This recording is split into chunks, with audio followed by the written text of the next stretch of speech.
देखो बहाने मत बनाओ। अगर मेरा काम वक्त पर खत्म नहीं हुआ ना तो तुम जानते हो ना मेरा नाम क्या है?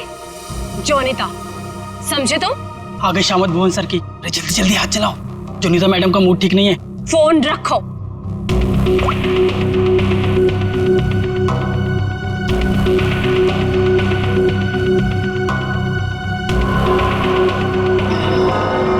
भुवन! जी मैडम, क्या हुआ? क्या है?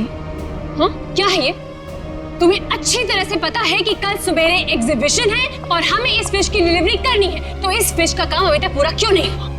मैडम, आप मुझ पे क्यों चिल्ला रही हैं? इस पे लाल रंग होना है, खूनी लाल। और वो सप्लायर वो पेंट लाकर ले दिया तो मैं क्या कर सकता हूँ मैडम? क्यों नहीं लेकर आया? उसे वो रंग नहीं मिला, खूनी लाल। अरे तो उससे बोलो ना कि लेकर आए वो खूनी लाल रंग घोड़े वो। मैडम, आग लगाने वाली बात करता है वो। कह रहा था खूनी नहीं हुआ तो खूनी लाल रंग कहाँ से लाऊं? What? That's so strange. वो ऐसा कैसे बोल सकता है कि इस फिश में ऐसा कि होल कैसा? आप ही ने तो बोला था मैडम, कुछ मूवमेंट दिखाने के लिए उसमें कोई मोटर वोटर लगाएंगे शायद।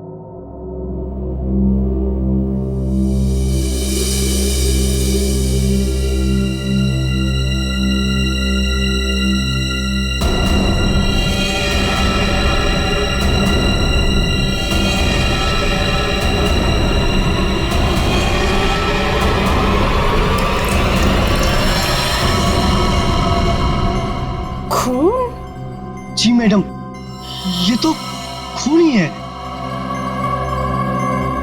पर ये तो फिश मॉडल है, ये तो नकली है। इसमें से खून कैसे निकल?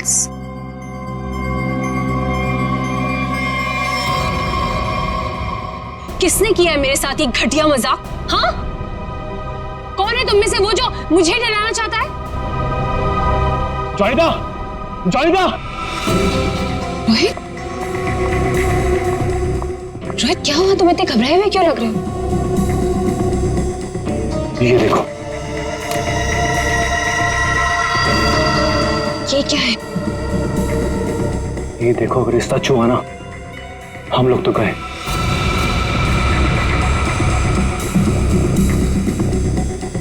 देखो,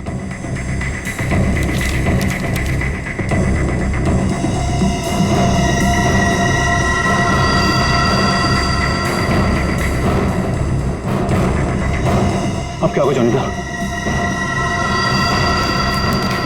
ये कैसे हो गया? ये नहीं हो सकता। ओला ऐसे कहाँ है वो? बाहर खड़े। जल्दी चलो।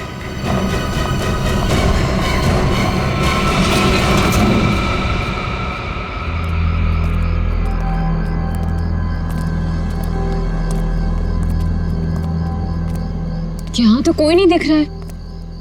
अरे यहीं पर तो था, पता नहीं कहाँ चला गया। रोहित, तुम्हें समझ में आ रहा है? हम दोनों बहुत बड़ी मुसीबत में फंस गए हैं। शांत हो जोनिता। रोहित, तुम्हें अच्छी तरह से याद है उसने यही तुम्हें इंतजार करने के लिए कहा था? हाँ, वो सिर्फ हमारे लिए तो यहाँ पर आया है। वो तो आया है, लेकिन वो कहीं दिखाई भी तो नहीं दे रहा है ना। अब हम क्या करें? तो एक काम करो, तो यहीं पर रुको, मैं जाके देखता हूँ। ठीक है, do it fast.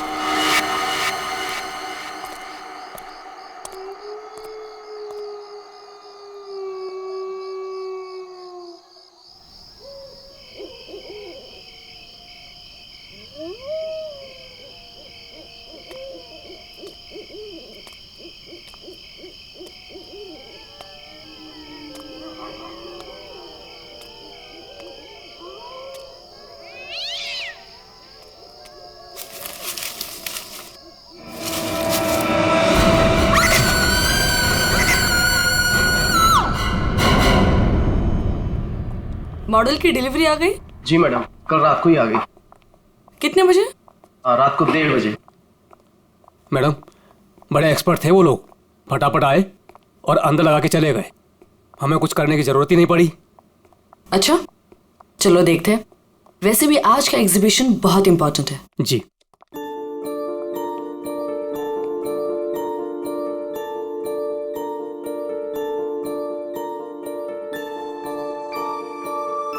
Music music कहाँ से आ रही? जी मैडम, अंदर से आ रही है। सेंटर तो अभी तक खुला नहीं मैम। फिर अंदर से आवाज कैसे आ सकती है?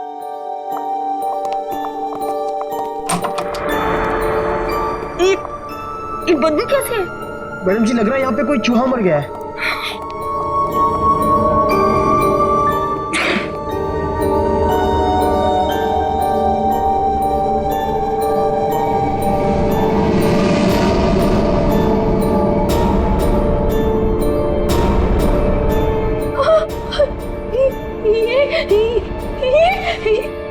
मैडम जी ये तो हड्डियां हैं।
ये म्यूजिक, ये हड्डियों से बनाई हुई मछली और ये हाथ से बनाई हुई गुड़िया। सर ये सब क्या है सर? लगता है ये मछली किसी इंसान की हड्डियों से बनाई गई है। ये देखो, ये हाथों की और ये पैरों की हड्डियां और ये पिंजर। अरे बदबू, इन हड्डियों में जो मांस है, इस मांस का सड़न की वजह से आ रही है। मतलब सर किसी को मार के टांग दिया यहाँ पे। हाँ, अरे मांस अभी भी लगा हुआ हड्डियों पर और मछली की तरह बना दिया। ना घिनौना काम सर, वो ये कैसे कर सकता है सर? किसी ने किया और यहाँ पे लाके लटका दिया ताकि पूरी दुनिया देख सके। यहाँ मछली कहाँ से आई? सर यहाँ पर बच्चों के लिए बहुत बड़ा एग्जीबिशन होने वाला था और मछली का एक मॉडल आने वाला था, लेकिन पता नहीं ये कैसे आ गया। मछली का मॉडल कहाँ से आने वाला था? सर वो एक बहुत ही मशहूर आर्टिस्ट है, जॉनिता मैम। जॉनिता मैडम, क्या वही इसे छोड़कर गई थी यहाँ? जॉनिता मैडम तो नहीं आई थी, पर रात पाली वाला वॉचमैन बोला कि यहाँ पर 2 लोग आए थे डब्बे लेकर, वही लगाकर चले गए। इस जॉनिता से मिलना पड़ेगा। आप लोग जॉनिता से नहीं मिल सकते। क्यों नहीं मिल सकते? क्यों आराम कर रही है? हड्डियां मिली हैं, हड्डियां इंसान की। और वो आपकी बीवी का आर्टवर्क है। देखिए, मेरी वाइफ ऐसा कोई काम नहीं कर सकती। वो बेचारी तो खुद घायल है अभी। जॉनिता घायल है? क्यों, क्या हुआ उसे? कल रात में एक सुनसान सड़क में एक चोर ने जॉनिता से 10 लाख रुपए लूट लिए जो उसने सुबह बैंक से निकाले थे, और सर उसे चोट भी पहुंचाई। अब आप ही बताइए, वो बेचारी कैसे कुछ कर सकती है? क्या बात है सर, सुनसान रास्ते पे 10 लाख रुपए लेके जा रही थी। बहुत दिलेर औरत है। मिस्टर चिमन, जॉनिता के साथ जो कुछ भी हुआ उसका बेहद अफसोस है हमें, लेकिन हमारा उनसे मिलना बहुत जरूरी है। सिर्फ 3-4 सवालों के जवाब चाहिए, उसके बाद हम लोग यहाँ से चले जाएंगे। उन्हें कोई तकलीफ होने नहीं देंगे हम। लेकिन सर वो तो आराम कर रही है। खून का मामला है ये। लेकिन सर मैं आपसे कह रहा हूँ, अगर जॉनिता हमारे सवालों का जवाब यहाँ पे नहीं देगी तो उसे ब्यूरो आना पड़ेगा। सोच लीजिए। आइए। नहीं, आप यहीं रुकिए, हम लोग देखते हैं।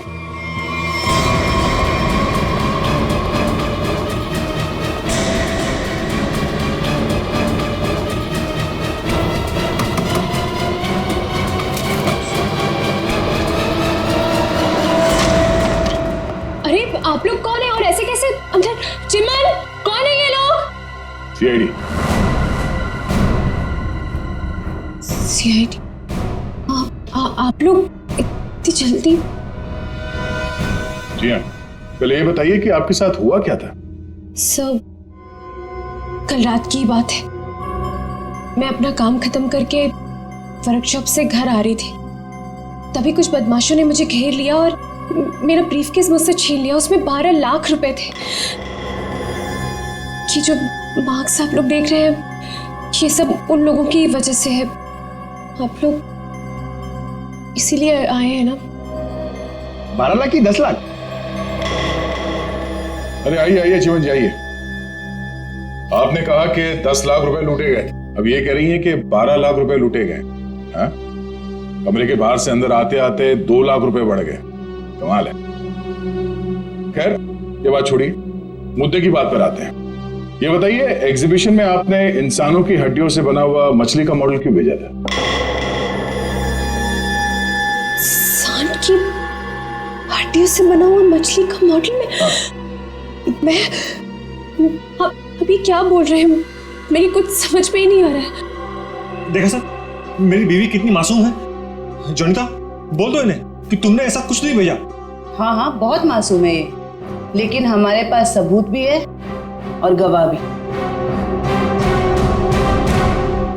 मछली का मॉडल आप ही ने रेडस्टोन साइंस और आर्ट सेंटर में भेजा था। क्या? वहां उसका मालिक तो मैं हूं। मेरा मतलब है, वहां मैं पार्टनर हूं। जोनिता, तुमने मेरे ही सेंटर में हड्डियों से बनी हुई मछली भेज दी? नहीं चिमन, मैंने कुछ नहीं भेजा है। मैं सच बोल रही हूँ। ओह, तो सेंटर के मालिक आप हैं। कमाल है। बीवी ने भेजा हड्डियों से बना हुआ मछली का मॉडल अपने ही पति के सेंटर में। हाँ? सब मैंने तो सिर्फ एक मछली का मॉडल बनाया था, वो भी पूरा नहीं हुआ था। लेकिन सर, उसमें कुछ गड़बड़ थी। किसी ने मुझे डराने के लिए उसमें खून भर दिया था। सब मुझे सच में नहीं पता कि वो हड्डियों की मछली वहां कैसे चली गई। मैं सचमुच नहीं जानती सर, सचमुच नहीं जानती। अच्छा, कोई तो लाया होगा।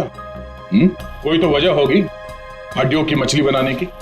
अगर आपको नहीं पता तो आपके वर्कशॉप में बाकी के लोगों से पूछताछ करनी पड़ेगी कि वो हड्डियां कहां से आई। सर, मुझे पता है आपको किसकी गर्दन पकड़नी चाहिए। किसकी? ईशान और रुपेश। सर, ये दोनों मेरे पार्टनर्स इस सेंटर की ओनरशिप में। दोनों ही बड़े टेढ़े लोग हैं सर। टेढ़े लोगों को सीधा करना हमें आता है।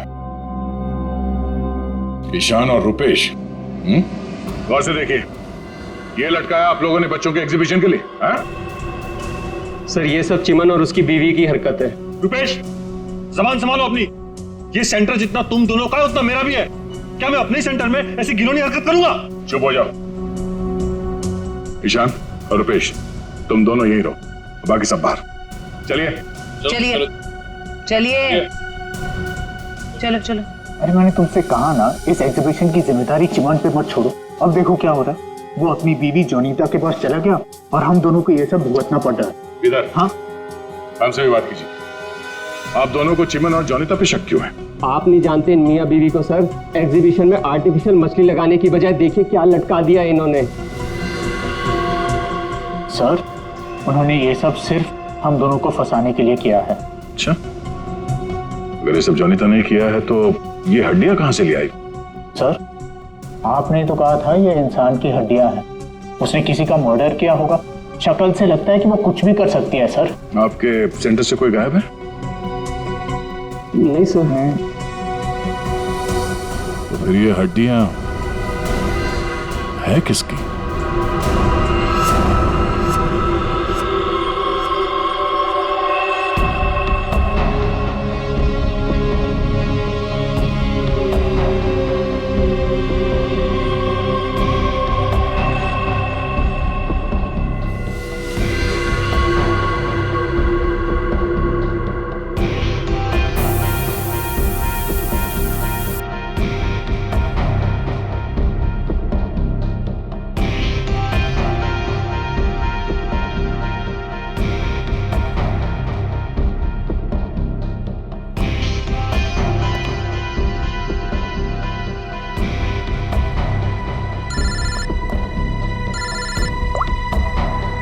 हाँ बोलो। अच्छा, ओके, थैंक यू। सर ये देखिए। हाँ सर, इस मछली में से इंसान निकला कि नहीं? हाँ भाई साहब, इस मछली में से मरने वाला भी निकला है और मारने वाला भी निकला है। सर वो कैसे? इस आदमी की उम्र 25 से 30 साल है। लेकिन सर इसे मारा कैसे गया? गोली से। ये देखो, यहाँ ये पसलियों में गोली लगी। और इसकी पूरी बॉडी को काफी देर तक एसिड में डुबो के रखा गया था ताकि सारा मांस गल जाए। और इस खतरनाक एसिड का नाम है हाइड्रोलिज एसिड। एसिड में डुबो के रखा गया था? हाइड्रोलिज एसिड। लेकिन इतना सारा एसिड खूनी को मिला कहां से होगा? ये एसिड फैक्ट्रीज में इस्तेमाल होता है, खास करके कांच की फैक्ट्रीज में। और मारने वाला? मतलब खूनी के बारे में क्या पता चला? कलाकार, बहुत बड़ा कलाकार है खूनी। देखो, इंसान की हड्डियों को तराश तराश कर मछली बना दी उसने। आर्ट लवर है, आर्ट लवर। अच्छा, कुछ और बता सकते हैं इस आर्टिस्ट के बारे में? इसकी उम्र 22 से 25 साल है और ये एक औरत है। क्या खूनी एक औरत है? हाँ, खूनी एक औरत है। कमाल है, गोली का घाव और कंकाल देख के आप बता दे रहे हैं कि खूनी एक औरत है। मैं नहीं कह रहा हूं, ये सबूत कह रहे हैं। ये देखो, यहाँ हाथ की हड्डियों के बीच में ये मुझे थोड़ा सा खून मिला। जाहिर है ये खून उसी का हुआ जिसने ये हड्डियां तराश करके मछली बनाई, क्योंकि इस आदमी की लाश तो एसिड में गल गई होगी, तो ये तो उसी का होगा ना। सर, ये भी तो हो सकता है कि ये खूनी आर्टिस्ट ना हो, उसने सिर्फ ये बनाया हो, खूनी कोई और ही हो सकता है। लेकिन ये लड़की खूनी को जानती तो जरूर होगी, उसके लिए काम जो किया है।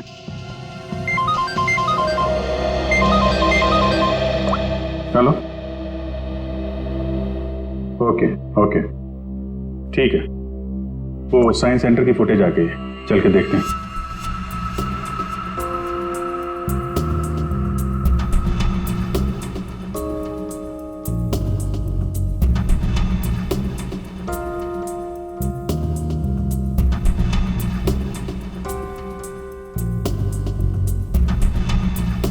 वैन तो आई है सर यहाँ पे।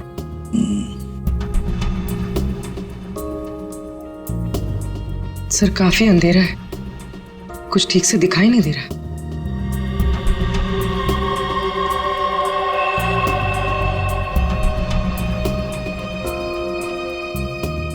भले अंधेरा हो, मगर निखिल, दोनों के फोटोग्राफ्स सारे पुलिस स्टेशन में भेज दो, इनके बारे में पता लगा। शायद इसी बॉक्स में लाया गया होगा सर, वो मछली वाला मॉडल।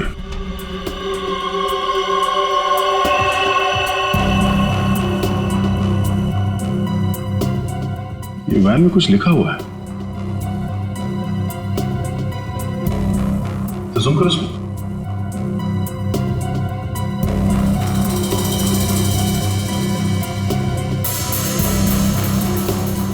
कबूतर का लोगो बना है और बीपी से तो कुछ भी हो सकता है सर। एक काम करते हैं पूर्वी, गवर्नमेंट रजिस्ट्रेशन एजेंसी से पता लगा, देखो कि ऐसी कोई कंपनी है, कोई एस्टैब्लिशमेंट है, कोई दुकान हो जिसके लोगो में कबूतर बना हुआ हो, उनके साथ ये मैच करके देखते हैं ये कबूतर, शायद खूनी के बारे में कुछ पता चल जाएगा। सर, हाँ, तीनों म्यूजिक डायरेक्टर आ गए।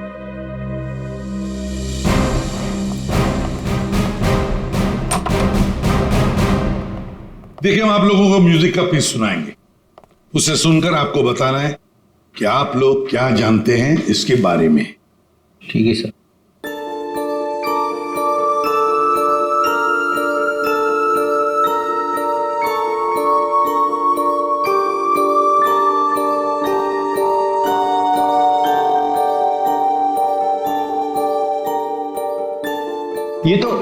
ये तो मेरा म्यूजिक है सर।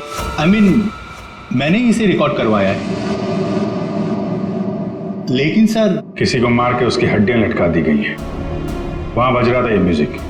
सर मुझे नहीं पता कि किसके मर्डर में इसका इस्तेमाल हुआ है। आप लोग प्लीज मेरा यकीन कीजिए सर, मैं बेगुनाह हूँ।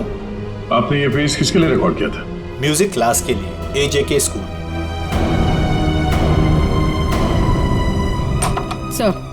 सर वैन पे जो लोगो था वो किसी ब्लू पिजन लॉन्ड्री का है। Blue pigeon laundry? पहचाना आपने इस म्यूजिक को? हाँ, ये तो हमारे स्कूल के बच्चों के लिए म्यूजिक है, पर इसका किसी के मौत से क्या लेना देना? और ये कहाँ मिला आप लोगों को? Redstone art and science centre. Redstone art and science centre? फिर तो ये म्यूजिक और ये सेंटर, इसके बारे में आपको हमारे स्कूल के ट्रस्टी से बात करनी पड़ेगी। ट्रस्टी से क्यों? क्योंकि ये म्यूजिक हमारे ट्रस्टी ने बनवाया था, और हैरानी की बात तो ये है कि वो भी इस redstone art and science centre में जाने वाले थे। जाने वाले थे? हाँ, पर पता नहीं गए भी कि नहीं। कल रात से 2-3 बार उनका फोन ट्राई कर चुकी हूँ, लग ही नहीं रहा है सर। क्या नाम क्या है उनका? मिस्टर रोहित कुमार। रोहित? कहीं ऐसा तो नहीं कि म्यूजिक गुड़िया और हड्डियों वाली मछली किसी किस्म की धमकी या कोई मैसेज हो? और भी एक काम करो, एग्जीबिशन की गेस्ट लिस्ट निकालो, चेक करते हैं गुड़िया, मछली और म्यूजिक, इन तीनों से और कौन कौन जुड़ा हुआ है। शौनक, ये गुड़िया ये तुम्हारे हैंडीक्राफ्ट मिल्स में थे बनती है ना? क्यों? चिमन के साइंस आर्ट सेंटर में इंसान की हड्डियों से बनी मछली के साथ लगा हुआ था ये। कमाल है। अब डर तो गए पर हैरान नहीं हुए? है? नहीं सर, मैं हैरान हूं, मैं तो बहुत हैरान हूं सर। मेरा कुछ लेना देना नहीं है सर इस सबसे। मजाक किया किसी ने? अब मजाक बहुत हो गया, अब जरा खुल के बताइए। और मैं आपको याद दिला दूं कि आप CID ब्यूरो में हैं, यहां गूंगे भी बोलने लगते हैं। सवाल पूछने से पहले ही पसीना छूट गया हैं? अब ये बताओ, वो मछली इस चीज के साथ क्यों लटकाई गई थी? मुझे कुछ नहीं पता सर, और वैसे भी ये गुड़िया तो कोई भी खरीद सकता है। बात तो सही है, गुड़िया तो कोई भी खरीद सकता है ना? चलो ठीक है, कोई बात नहीं, तुम जा सकते हो।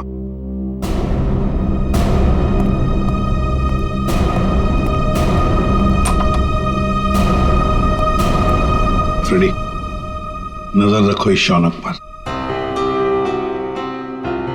बहुत बड़ा गड़बड़ है ये शौनक। सर, हाँ सर ये देखिए, रोहित के फोन की आखिरी लोकेशन कल रात को जॉनिता के वर्कशॉप पे दिखा रही है, और इसके बाद से उसका फोन बंद आ रहा है। उसके बाद रोहित का फोन बंद आ रहा है? ये जोनीता तो हमसे झूठ पे झूठ बोले जा रही है। जोनीता? क्या रोहित यहाँ आया था वर्कशॉप के अंदर और घबराया हुआ था?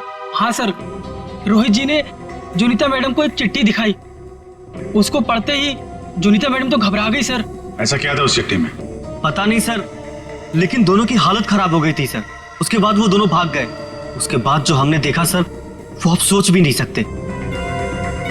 क्यों? ऐसा क्या हुआ था? उनके बाहर जाने के कुछ मिनटों के बाद ही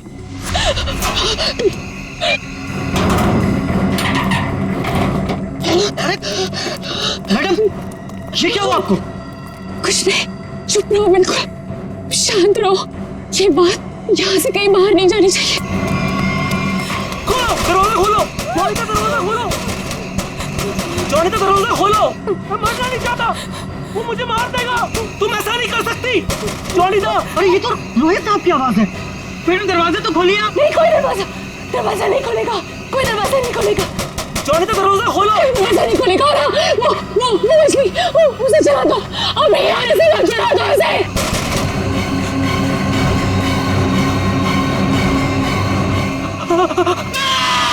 एक आदमी बाहर मर रहा था और आप में से कोई नहीं गया उसे बचाने के लिए? सर, जोनीता मैडम की हालत देखकर और रोहित जी की चीखें सुनकर हम सब बहुत डर गए थे सर। पता नहीं बाहर कौन था, और मैडम ने दरवाजा खोलने से मना भी किया था। कमाल है, सर, ये जोनीता ही कुछ गड़बड़ लग रही है। हाँ सर, सारी बातें उसी की तरफ इशारा कर रही हैं। पता करना पड़ेगा उस चिट्ठी में ऐसा था क्या जिसकी वजह से इतना हंगामा हुआ है।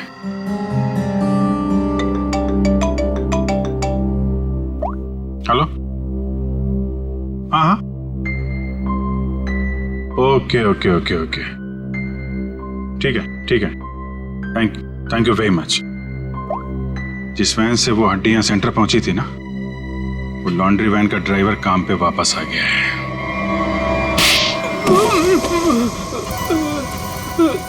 उठ। साहब, कीलू, यही नाम है ना तुम्हारा? हाँ साहब। अच्छा है कि तुम छुट्टी मनाकर वापस आए। कब से इंतजार कर रहे थे हम तुम्हारा? हाँ? मारो मत साहब, आपने तो मुझे दिन में चांद तारे दिखा दिए साहब। साहब मैं सच बोल रहा हूँ, मुझे हड्डी के बारे में कुछ भी नहीं पता साहब। नहीं झूठ बोल रहा है सर ये। 2 दिन से घर में छुप के बैठा है। हाँ? ये तो हमारे कहने पर मालिक ने धमकी दी तब आया यहाँ पे। नहीं साहब, मैंने तो छुट्टी ले रखी थी साहब, इसलिए मैं आराम कर रहा था। छुट्टी ले रखी थी? जी। सच बता, वरना एक और। नहीं साहब, मैं सब सच बता देगा साहब। पूछिए, आपको क्या पूछना है साहब? तुम्हारी वैन वहाँ साइंस सेंटर में कैसे पहुंचा? साहब 6 अप्रैल की शाम को मुझे एक फोन आया था। उसने मुझसे कहा कि तुम्हारी मुझे वैन चाहिए कुछ घंटों के लिए साहब। बस मेरा काम इतना था साहब कि मुझे वो कांच की बंद पड़ी हुई फैक्ट्री के सामने अपनी गाड़ी खड़ी करनी थी साहब। बस इतना ही मेरा काम था साहब। किसी ने कहा और तूने कर दिया, सोचा नहीं क्या होगा उसका? साहब उसने मुझे 25,000 भिजवा दिए थे ना, इसलिए मैंने फिर कुछ सवाल नहीं किया साहब। बिना सोचे समझे काम करोगे तो ऐसे ही फंसोगे। गलती हो गई साहब। गलती हो गई। खून तो इस ग्लास मिल में हुआ है और वहीं हड्डियों का मांस उतारा गया होगा। निकले, काम करो, इस कीलू का फोन ले लो। इसको फोन करने वाले के बारे में हम खुद पता लगाएंगे। तब तक इस ग्लास मिल में है क्या देखते हैं।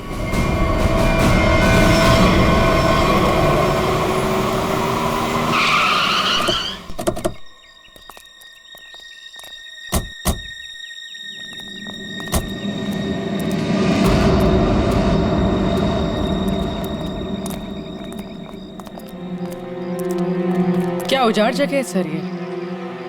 क्या सच में कीलू ने अपनी वैन यहाँ पर छोड़ी थी? कीलू के पास झूठ बोलने का ऑप्शन है नहीं। वो हमारी गिरफ्त में है और झूठ बोलने का अंजाम वो अच्छी तरह से जानता है।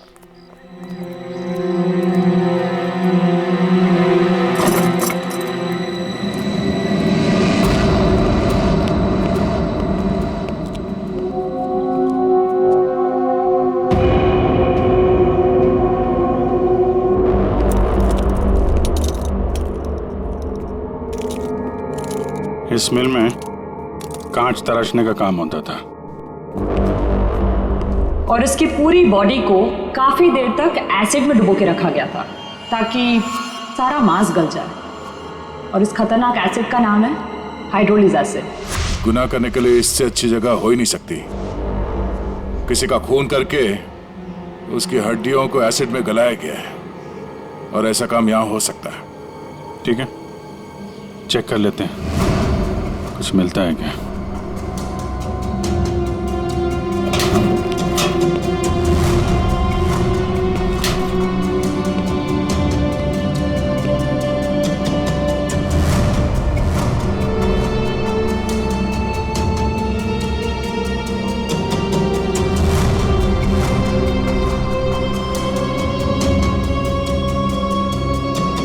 बाथटब और यहाँ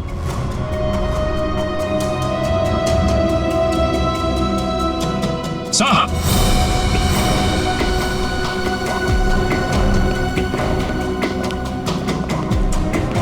हाँ सचिन, ये देखिए सर, बाथटब के ऊपर खून लगा हुआ है।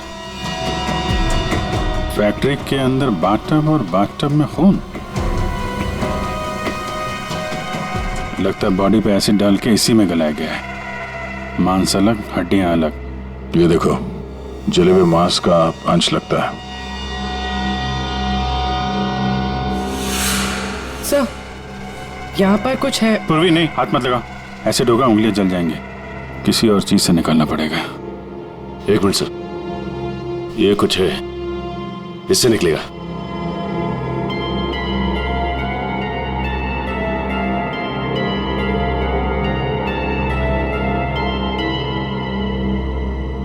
ये देखिए सर, ये अंगूठी पूरी तरह से जल गई है। सर शायद उस आदमी की है जिसे यहाँ मारा गया है। सर इस अंगूठी पे कोई डिजाइन बना हुआ है। आर लिखा है सर इस पे। आर? कहीं अंगूठी रोहित की तो नहीं? वो स्कूल के ट्रस्टी की हो सकते हैं। रोहित की बचपन की फ्रेंड जोनीता, वही बताएगी किसकी अंगूठी है। आपका कहने का मतलब क्या है कि मैं खूनी हूँ? अब ऐसे ही समझ लीजिए। जोनीता जी, अगर खूनी आप नहीं है तो कौन है, आप ही बताइए। देखिए वो सब मैं नहीं जानती, लेकिन मैं सिर्फ इतना जानती हूँ कि मैंने कोई गुनाह नहीं किया है। अगर ऐसा है तो आपने अपने वर्कशॉप में वो मछली का मॉडल जलवाया क्यों? ये चुप रहने से तुम्हारी सच्चाई साबित नहीं होगी। दरअसल सर, वो मछली से खून निकलते देखकर मैं बहुत डर गई थी, इसलिए मैंने उसे जलवा दिया। चलिए एक और बात बताइए जयंती, ये रिंग रोहित की है ना, जिसकी तुमने मदद नहीं की? ये रिंग रोहित की है ना, जिसकी तुमने मदद नहीं की? ये तो जब पता था तो बचाया क्यों नहीं उसे? हा? हमें पता है कि उस रात वर्कशॉप के बाहर रोहित तुम्हारे साथ था। क्या हुआ था वहां पे? उसकी मदद क्यों नहीं की तुमने? बताओ। कौन था उस रात तुम्हारी वर्कशॉप के बाहर? और उस चिट्ठी में क्या था जो रोहित ने आपको दिया था? सब मुझे नहीं समझ में आ रहा है। आप लोग क्या कह रहे हैं? देखिए इस वक्त मेरे पति बाहर है और मैं उनके एब्सेंस में आप लोगों के किसी भी सवालों का जवाब नहीं देना चाहती। आप लोग प्लीज मुझे बातों में मत फंसाइए। हम तुम्हें फंसाने नहीं आए, तुम्हें बचाने आए। मछली के उस मॉडल में जो हड्डियां हैं वो शायद रोहित की है। जिसने भी रोहित को मारा उस रात वो तुम्हें भी मारना चाहता था। अब जो कुछ भी है सच सच बताओ, झूठ बोलने का कोई फायदा नहीं। सर मैं नहीं बचूंगी अब, अगला नंबर मेरा है सर। उसने कल रात मुझ पर भी हमला किया था। ये निशान उसी की वजह से है सर। मैं तो बच गई, लेकिन मैं रोहित को नहीं बचा पाई सर। कौन था वो जो तुम्हें मारने आया था? सर मुझे नहीं पता सर। मैं उसका चेहरा नहीं देख पाई। कोई सिर्फ तुम दोनों को ही क्यों मारना चाहता मगर? हा? नहीं सर, हम दोनों 3। मैं, रोहित और शौनक। शायद कोई हम तीनों से उस राज के लिए बदला ले रहा है। कौन सा राज?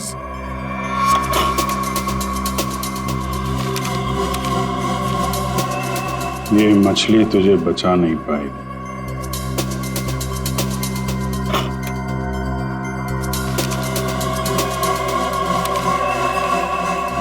ये गुड़िया का खेल बहुत जल्दी खत्म हो जाएगा।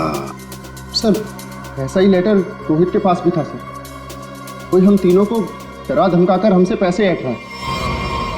अच्छा, जोनीता और शौनक, अब सब कुछ सच सच बताओ। क्या किया तुम लोगों ने? बताओ जल्दी।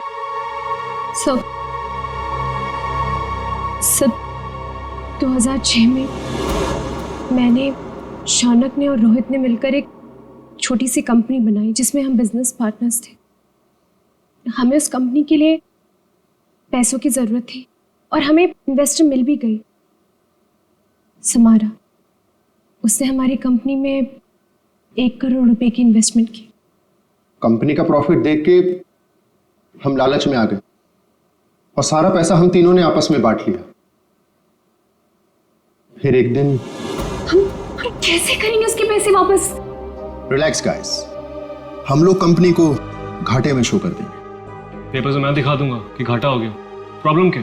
और मैं इतनी बेवकूफ हूँ कि सब मान जाऊंगी। समारा, समारा, हम तो तुम लोग मुझे घाटा दिखाओगे? समारा ने ऐसे ये बिजनेस खड़ा नहीं किए, पैसा दिया है समारा तो लेना भी जानती हूँ। प्लीज उसे छोड़ दो। तुम चुप। पीछे हटो।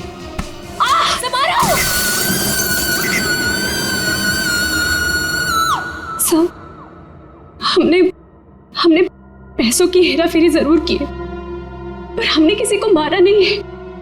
वो तो सिर्फ एक एक्सीडेंट था बस। हमने कंपनी बंद कर दी और अपने अपने रास्ते चले गए।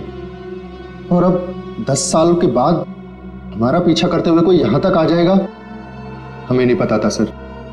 और सर, उस रात को मैं रोहित के साथ वर्कशॉप के बाहर इसीलिए आई थी क्योंकि मुझे उस इंसान से मिलना था जिसने ये बॉक्स और चिट्ठी दी थी मुझे। सर, लॉन्ड्री में इस नंबर से फोन आया था, उसका पता चल गया है। वो चिमन का नंबर है।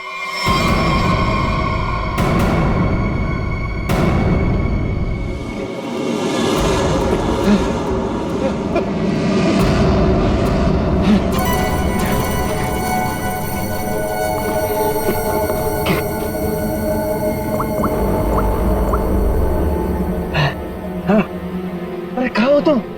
फंस जाऊंगा मैं, जल्दी आओ। अच्छा कहाँ?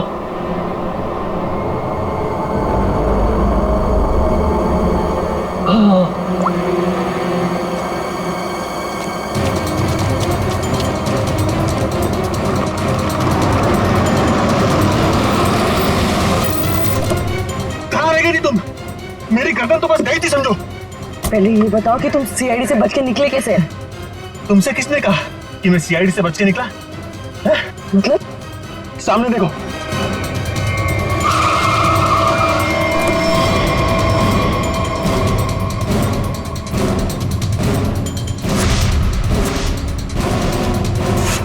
सीआईडी यहाँ पर कैसे?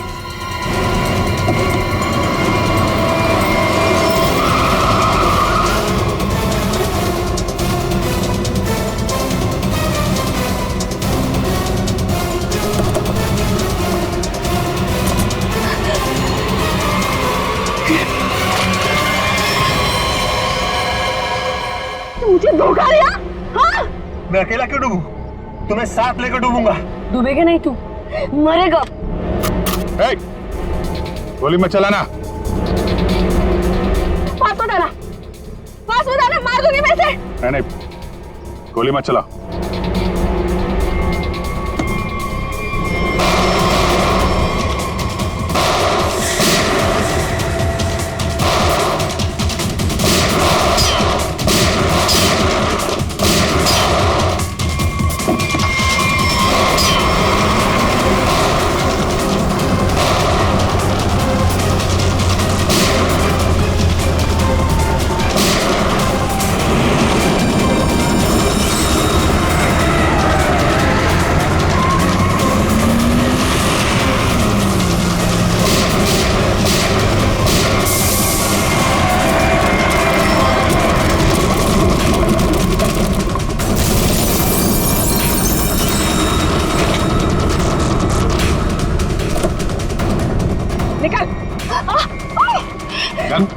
सर मैं देख लिया उसे, मैंने कुछ नहीं किया। मैं तो मालविका के प्यार में बहक गया था सर। बड़े बड़े बहके लोगों को हमारी जेल ठीक कर देती है, तो बाकी का जेल में बहक लेना। बेवकूफ है, कुछ भी ढंग से छुपा नहीं पाया और सीआईडी से मिल गया, इडियट। हाँ, इसके पास हमने ऑप्शन नहीं छोड़ा था।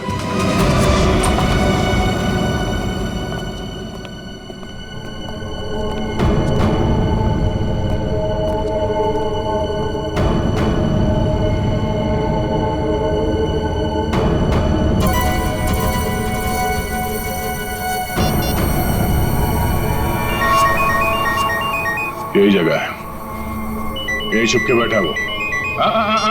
नहीं, थोड़ी देर हो गई, पहले स्विच ऑफ कर लेना चाहिए था। मैंने क्या किया?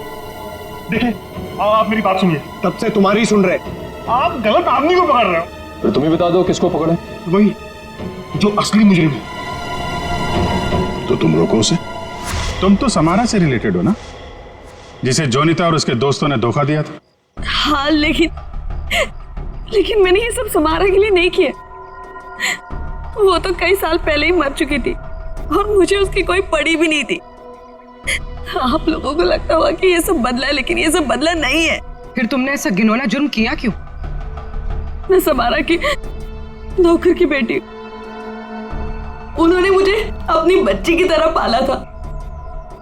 समारा के मरने के बाद सारी प्रॉपर्टी मेरे नाम हो गई थी क्योंकि उनका कोई वारिस ही नहीं था। लेकिन मैंने अपनी बेवकूफी की वजह से सारी प्रॉपर्टी गंवा दी और जिंदा रहने के लिए एक मामूली सी नौकरी करनी पड़ी। हाँ? करोड़ों के कर्जे में डूब गई मैं। तो जॉनिटा, रोहित, शौनक और उनके पुराने कंपनी के कागजात, वो धमकियां, रोहित के दर्दनाक मौत, इस रास्ते कैसे चल पड़ी तुम? मैं समारा के पुराने ऑफिस गई थी। वहां पर मैंने कुछ कंपनी के पुराने पेपर्स देखे। तब मुझे पता चला कि उन तीनों ने समारा को धोखा दिया था। मैं चाहती तो मैं पुलिस में जा सकती थी, लेकिन पैसे में मेरी जान अटकी थी। तो तुमने तीनों को ब्लैकमेल करने की सोची? सोचा अमीर लोग हैं, मोटी रकम मिल जाएगी। हाँ, सबसे पहले रोहित ने हमें पैसे दिए और जब जॉनिता और शौनक की बारी आई तब वो उन्हें बचाना चाहता था। अच्छा, तो रोहित तुम्हारे प्लान के बीच में आ गया, इसलिए मारा गया, है ना? हाँ, और उसकी वो हालत देखकर ही जॉनिता और शौनक ने हमें पैसे दिए। लेकिन आप सब बीच में और मेरा सारा खेल चौपट कर दिया। इतनी प्लानिंग अपने पैसों को संभालने में लगाया होता तो इस हालत में नहीं होती। जुर्म के रास्ते चलने पे पैसे नहीं, जेल की सलाखें मिलती हैं। और जो जुर्म तुम लोगों ने किया है उसकी एक ही सजा है, फांसी।